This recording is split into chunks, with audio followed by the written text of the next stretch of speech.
आप लोग कैसे हैं? आई होप आप लोग अच्छे होंगे। सबसे पहले PR memorial group of college में आप लोगों का स्वागत है। जैसा कि आप लोग जानते हैं, इस संस्था में बहुत सी प्रक्रिया समझाई जाती है जिससे कि आपको ऑनलाइन की सुविधा और ऑफलाइन की सुविधा। जैसे ऑनलाइन सिस्टम आपको एक यानी कि PR memorial group of college है या PR मेमोरियल ITI, आप उस पर जाएंगे, सारे लेक्चर आपको उस पर प्रोवाइड किए जाएंगे।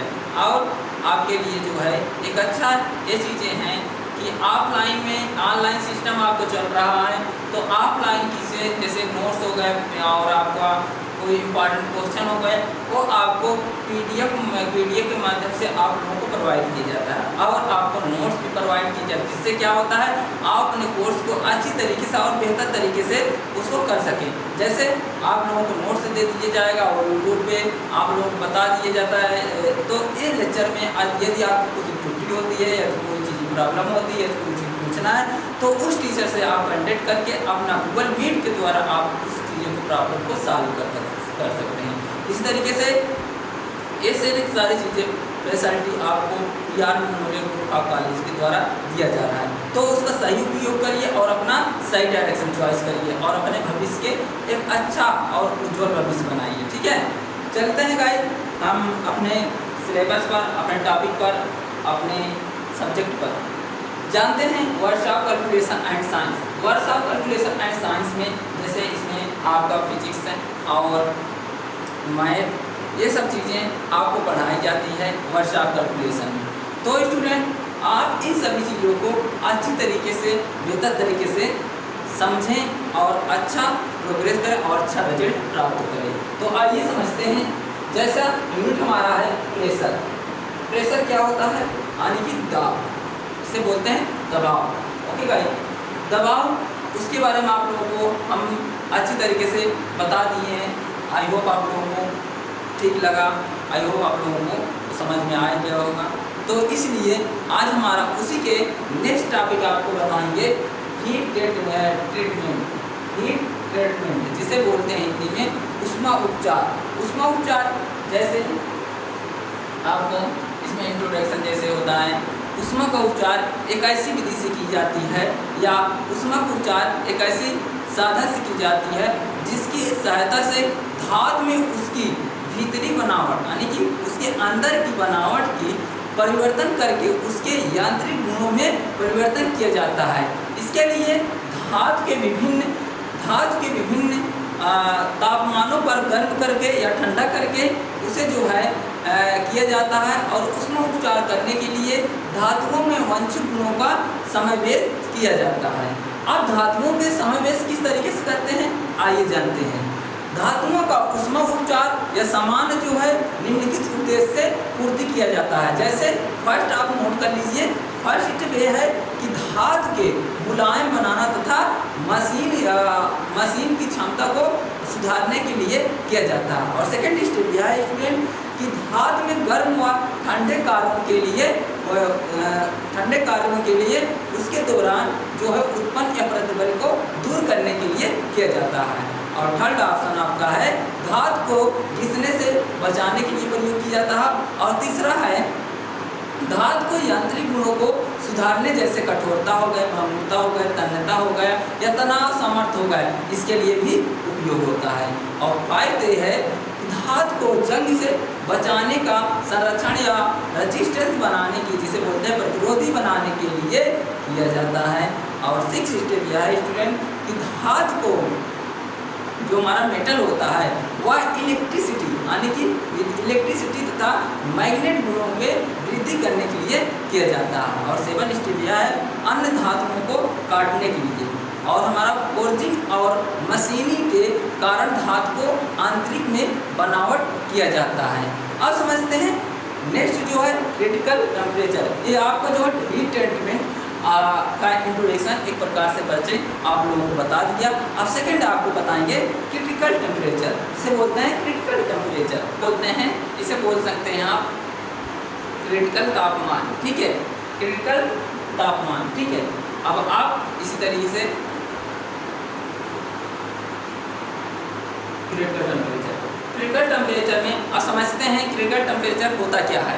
देखिए स्टूडेंट, क्रिटिकल टेम्परेचर हमारा धातु यानी कि जब धातु को उच्च तापमान पर गर्म किया जाता है, किसमें हाई टेम्परेचर पर जो हमारा तापमान यानी टेम्परेचर को गर्म किया जाता है, तो हमारा एक निश्चित तापमान, एक निश्चित टेम्परेचर पर उसके अंदर की बनावट में परिवर्तन होने लगता है, जो कि जिस तापमान या जिस टेम्परेचर के माध्यम से उस पर यह परिवर्तन होता है वह क्रिटिकल तापमान कहलाता है, यानी कि क्रिटिकल टेम्परेचर कहलाता है। फिर समझ लीजिए, जब धातु को हाई टेम्परेचर पर गर्म किया जाता है तो एक निश्चित तापमान पर उसके अंदर की बनावट को परिवर्तन होने लगता है, और जिस पर तापमान पर यह परिवर्तन होता है वह क्रिटिकल टेम्परेचर कहलाता है, या क्रिटिकल टेम्परेचर या तापमान कहते हैं।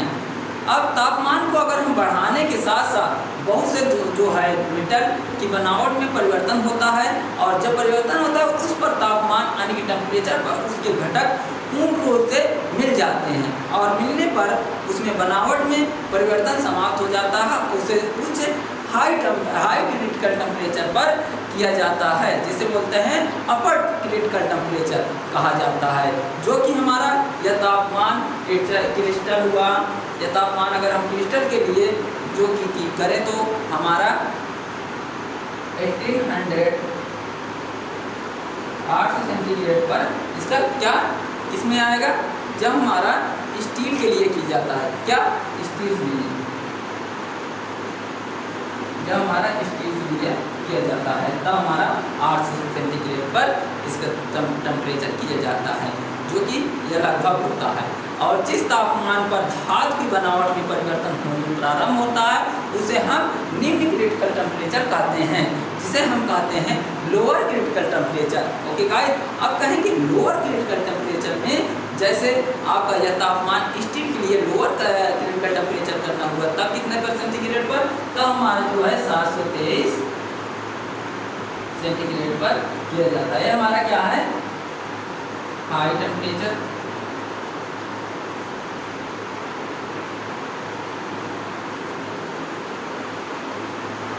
हाई टेम्परेचर, और हमारा क्या है लो टेम्परेचर, लो टेम्परेचर। ठीक है, इस तरीके से इस चीजों का प्रयुक्त किया जाता है। अब हम समझते हैं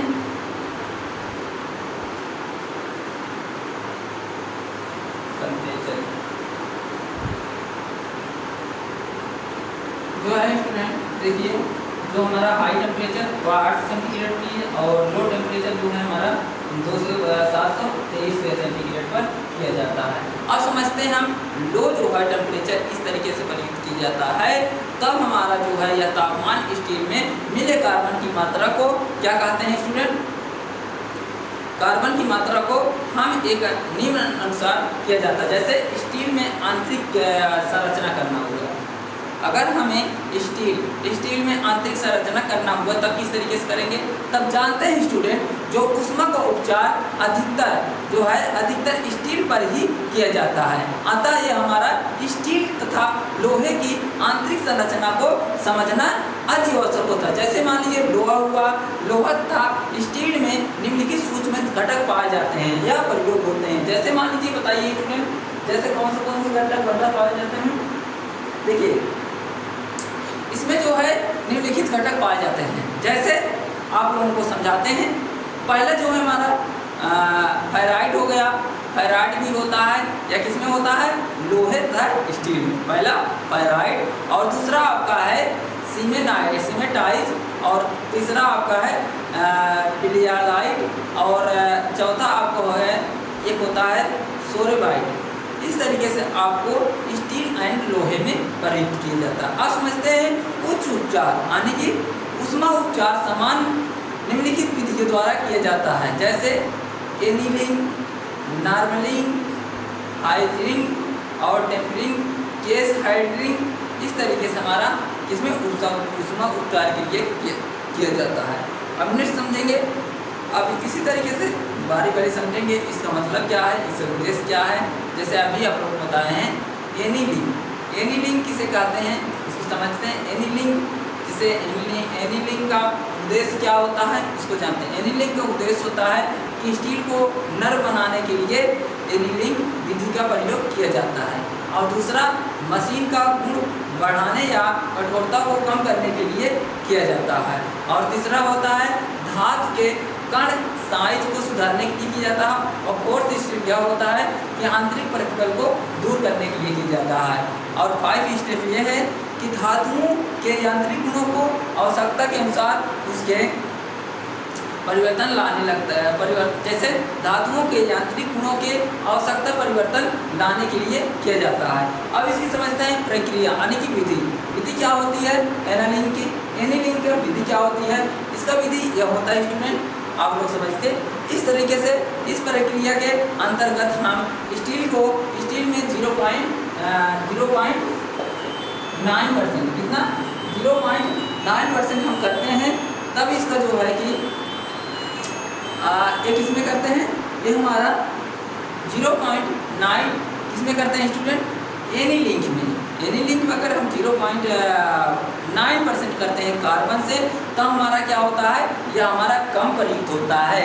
और इसमें एनीलिंग तापमान उच्चतम क्रिटिकल तापमान से 30 सेंटीग्रेड से 50 सेंटीग्रेड तक अधिक रखा जाता है, और यह कार्बन की मात्रा जो है 0.9% कितना स्टूडेंट 0.9% किया जाता है। अब कहते हैं 0.9% से अधिक हो सकता है, इसका जो है तापमान उच्च क्रिटिकल तापमान से 30 सेंटीग्रेड से 50 सेंटीग्रेड कम रखा जाता है। क्यों?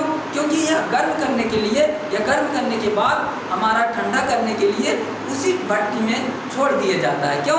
क्योंकि इससे यह होता है कि स्टील की डायबिलिटी बढ़ जाती है, और स्टील को डायबिलिटी या विजिबिलिटी बढ़ जाती है, क्योंकि इससे स्टील की ठंडा करने में दूसरी ओर हमारा एक विधि में सूखा चूना या राख या बालू से ढक दिया जाता है, और ढकने के बाद क्या होता है स्टूडेंट, ढकने के बाद जिससे उसमें वायु को एक प्रकार से संपर्क ना कर सके, यानी कि वायु हमारा जो होता है उसे संपर्क में ना करें, और इस प्रकार की स्टील धीरे धीरे ठंडी होती जाती है या ठंडी होती रहती है, और हमारा क्या होता है उनके गुण परिवर्तन होते रहते हैं। अब इसने हम किसमें बताया एनीलिंग में। अब दूसरा पॉइंट क्या था स्टूडेंट, नॉर्मलाइजिंग जिसे बोलते हैं नॉर्मलाइजिंग। नॉर्मलाइजिंग का उद्देश्य क्या होता है समझ लीजिए। नॉर्मलाइजिंग का उद्देश्य यह होता है, फर्स्ट यह माध्यम कार्बन इस्पात की स्ट्रेंथ बढ़ाने के लिए किया जाता है, और सेकंड इसमें है निम्न कार्बन इस्पात की मशीनता और सुधारने के लिए किया जाता है, और हाइमरिंग और फोर्जिंग या भारी कार्यों के लिए या भारी कार्यों के कारण विकृति में भंगुरता कम करने के लिए या हटाने के लिए किया जाता है। और फोर्थ स्टेप यह है कि बेल्ट मतलब जोड़ बेल्ट की संरचना को सुधारने के लिए प्रयोग किया जाता है। अब इसकी प्रक्रिया यानी कि विधि बताते हैं। विधि किस तरीके से किया जाता है, एक हमारा नॉर्मलाइजिंग की विधि क्या होती है इसको समझते हैं। देखिए स्टूडेंट, नॉर्मलाइजिंग का विधि इस प्रक्रिया के अंतर्गत स्टील को हाई क्रिटिकल तापमान से 30 सेंटीग्रेड से 50 सेंटीग्रेड तक अधिक गर्म करके उसे हम वायु में क्या करते हैं, उसे हम वायु में ठंडा करने के लिए छोड़ देते हैं। क्यों? क्योंकि इसकी जो टेक्सटाइल जो है स्ट्रेंथ बढ़ती रहती है, और इसके अंतर्गत हमारा क्या होता है, उसके अंतर्गत हमारा प्रतिबल भी या एक प्रकार से प्रतिबल भी समाप्त हो जाता है। और इसकी क्रिया में यह ध्यान रखा जाता है कि वायु के साथ या नमी तथा उसी धातु पर न पहुँचे, अन्यथा हमारा क्या होता है नॉर्मलाइजिंग ठीक प्रकार से नहीं होता है। इसीलिए इसका विधि इस प्रकार के ठीक ढंग से किया जाता है, जो कि हमारा एक अच्छा स्टील बनाने के लिए। ओके गाइज, अब नेक्स्ट बढ़ते हैं हार्डनिंग। हार्डनिंग क्या होता है, हार्डनिंग का उद्देश्य क्या होता है उसको जानते हैं।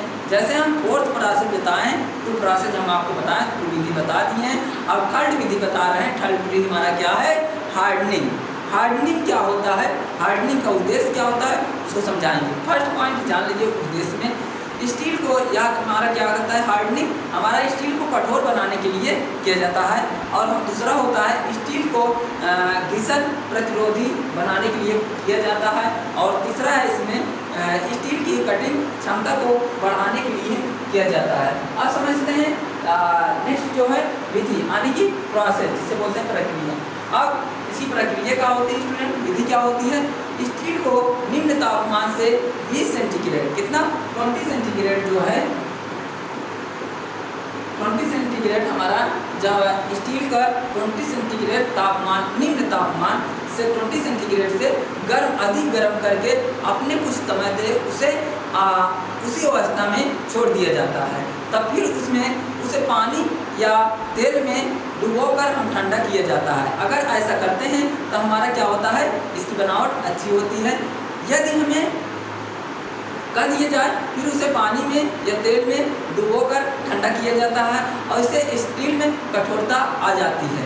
क्या, अगर आपको एक अच्छा स्टील और कठोर बनाना है तब इसी विधि का प्रयोग किया जाता है। पानी या ऑयल में उसे डुबोकर ठंडा किया जाता है और इसे स्टील में कठोरता आ जाती है और अधिक कार्बन की मात्रा की स्टील को शीघ्र ठंडा किया जाए तो उसमें कठोरता अधिक आ जाती है।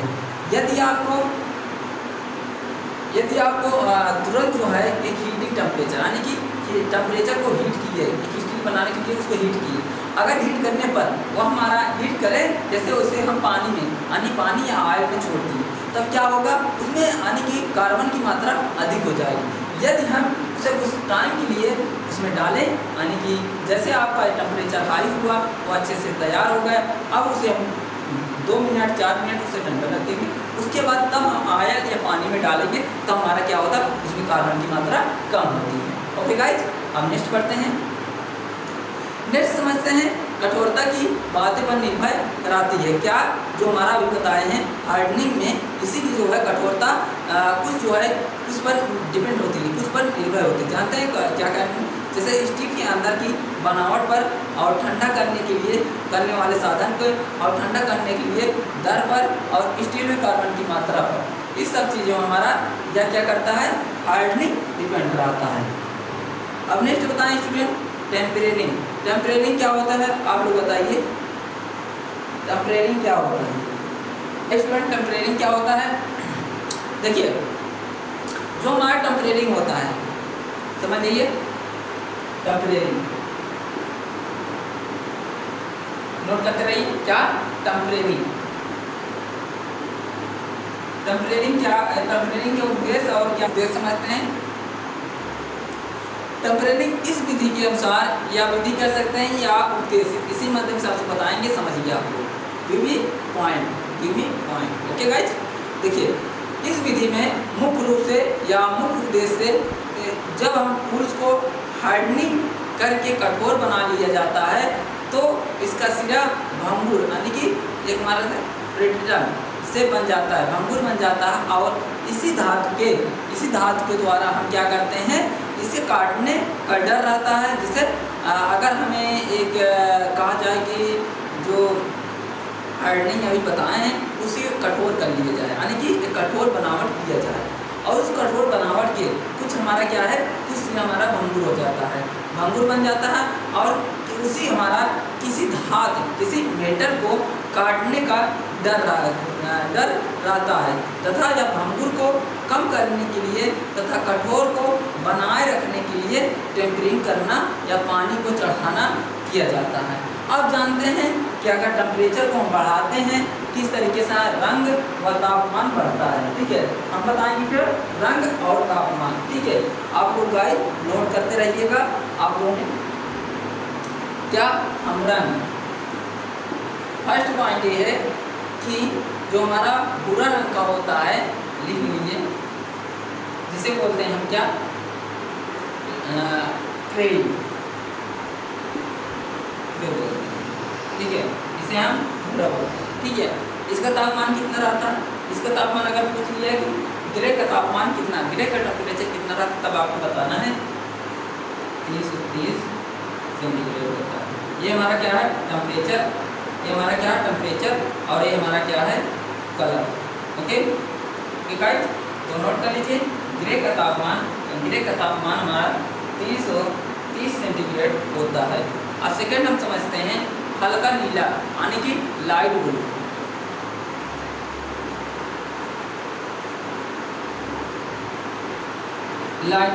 सेकेंड लाइट ब्लू का टेम्परेचर कितना रहता है, जिसे हिंदी में बोलते हैं स्टूडेंट हल्का नीला। क्या? हल्का नीला। हल्का नीला का जो है टेम्परेचर कितना रहता है, 310 सेंटीग्रेड। ठीक है।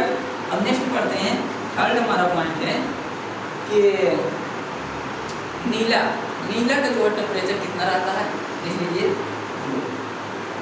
ब्लू का टेम्परेचर कितना होता है स्टूडेंट, ब्लू का टेम्परेचर हमारा 295 सेंटीग्रेड होता है। कितना? 295 सेंटीग्रेड होता है।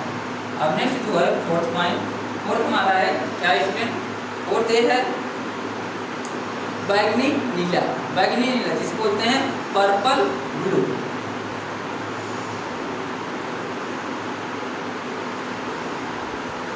पर्पल ब्लू, ये जो पर्पल ब्लू होता है स्टूडेंट, इसका जो है टेम्परेचर कितना होता है, पर्पल ब्लू का टेम्परेचर होता है 285 सेंटीग्रेड।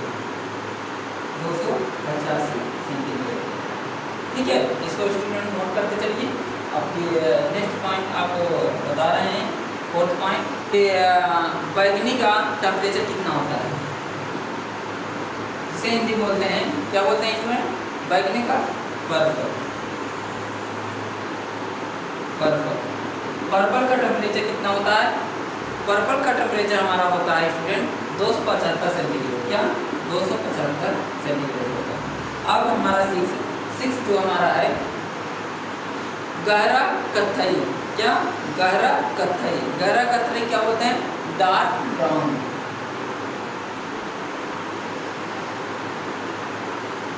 डार्क ब्राउन को जो है जो हमारा डार्क ब्राउन होता है, इसका हमारा टेम्परेचर कितना होता है स्टूडेंट, डार्क ब्राउन का टेम्परेचर होता है स्टूडेंट, आपको मालूम होगा 255 सेंटीग्रेड। कितना?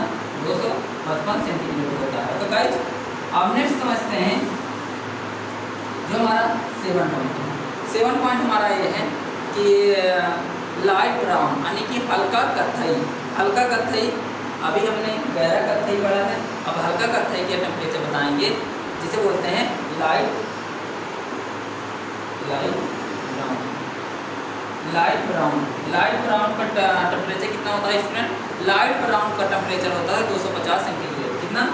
250 सेंटीग्रेड होता है। अब नेक्स्ट पॉइंट हमारा है ये जो है, इससे एक पॉइंट हमारा क्या है, हल्का फुआर, जिसे बोलते हैं डार्क स्ट्रो। डार्क क्या बोलते हैं, डार्क स्ट्रो।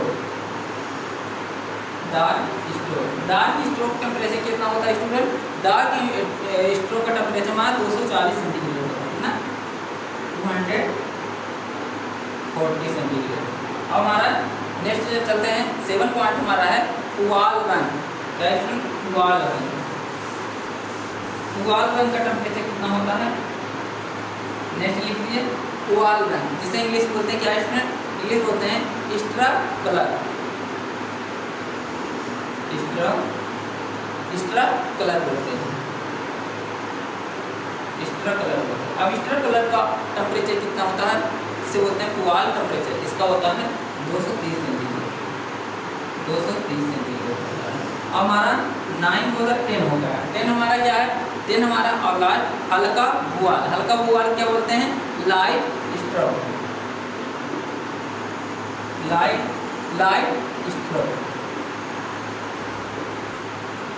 स्ट्रो। अब बताइए स्टूडेंट, लाइट स्ट्रो जो होता है, इसका जो है टेम्परेचर कितना होता है, इसका टेम्परेचर होता है 221 सेंटीग्रेड। ओके गाइस, ये हमारा 10 पॉइंट है भाई, एग्जाम में पूछा जाता है। ओके गाइस, आज तक के आज हमारा क्लासेस यहीं समाप्त करते हैं।